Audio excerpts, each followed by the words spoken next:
बघा, जरांगे पाटलांचं डोकं फिरलेलं आहे आणि जरांगे पाटील कोणाची सुपारी वाजवत आहे सगळ्यांना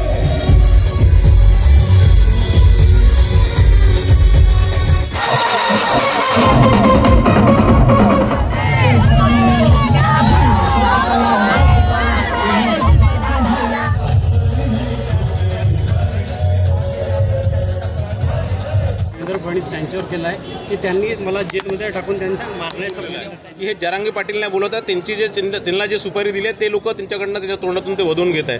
आणि म्हणून मला असं वाटतं जरांगे पाटलांनी आता स्वतःवर संयम ठेवा आणि मराठा समाजाला जे आरक्षण दिलं माननीय देवेंद्रजी फडणवीसांनी त्याचं स्वागत करा. मी जेलमध्ये गेलो तर मात्र भाजपची एकही सीट आणायचं नाही असं मराठ्यांना सांगितलं, काय म्हणणार? बघा, जरांगे आता मला असं वाटतं की जरांगे पाटील जे बोलतात आहे ते कोणाच्या तरी सांगण्यावरून बोलतात आहे आणि जरांगे आधीची जी लोकप्रियता होती ती संपुष्टात आलेली आहे आणि म्हणून ते वैफल्यग्रस्तातनं अशा काहीतरी टीका करतात आहे. आणि जरांगे पाटलांनी माझं तर विनंती आहे की त्यांना तर कोणी जेलमध्ये टाकणार नाही, पण 288 सीट लढून दाखवावे. त्यांना स्वतः मागे किती लोक हे काय सांगणार? नाही, फार आनंद झाला. आज मोठ्या प्रमाणात गोंदिया जिल्ह्यामध्ये संपूर्ण ठिकाणी मोठ्या जल्लोषाने सगळ्यांनी स्वागत केलं.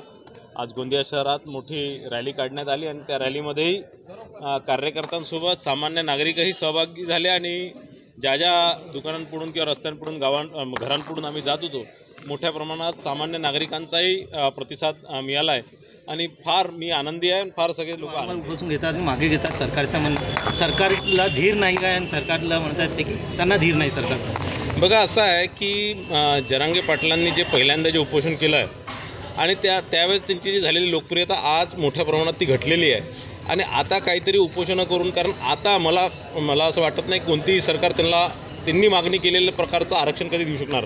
कारण मराठा समाज आज त्यांच्या मागे राहिला नाही आहे जरांगे पाटलांचा. कारण मराठा समाजाला माहीत झालं आहे की आपल्याला आरक्षण कोणी दिलं. 2014 ते 2019 माननीय देवेंद्रजी फडणवीस मुख्यमंत्री होते, त्यांनी 2018ला मराठा समाजाला आरक्षण दिलं आणि ते हायकोर्टात टिकवलंसुद्धा. पण त्यानंतर दुर्दैवाने 2019मध्ये आमची सरकार आली नाही आणि 2021मध्ये या महाविकास आघाडी सरकारने तो आरक्षण रद्द करून घेतला. तो आरक्षण व्यवस्थित ते लढले नाही सुप्रीम कोर्टामध्ये, म्हणून ते आरक्षण गेलं.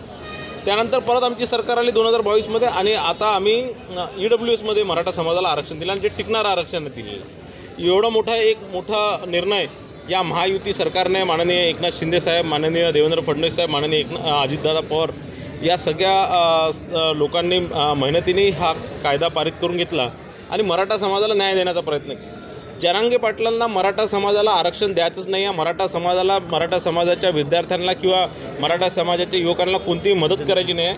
त्यांना फक्त राजकारण करायचं आहे. त्यांना फक्त ओबीसी आणि मराठ्यांमध्ये भांडण लावायचं आहे. ओबीसी आणि मराठ्यांमध्ये तेढ निर्माण करायची आहे आणि या महाराष्ट्रामध्ये जे एक शांतपूर्व वातावरण आहे ते खराब करायचं आहे. आरोप केला आहे की देवेंद्र फडणवीस हे मला आदित्य ठाकरे आणि उद्धव ठाकरे यांच्या विरोधात बोलायला लावते असं त्यांनी म्हणजे याचा अर्थ असं होतं की अनिल देशमुखांनी हे कबूल केलं की त्यांनी 100 करोड रुपये खाल्ले.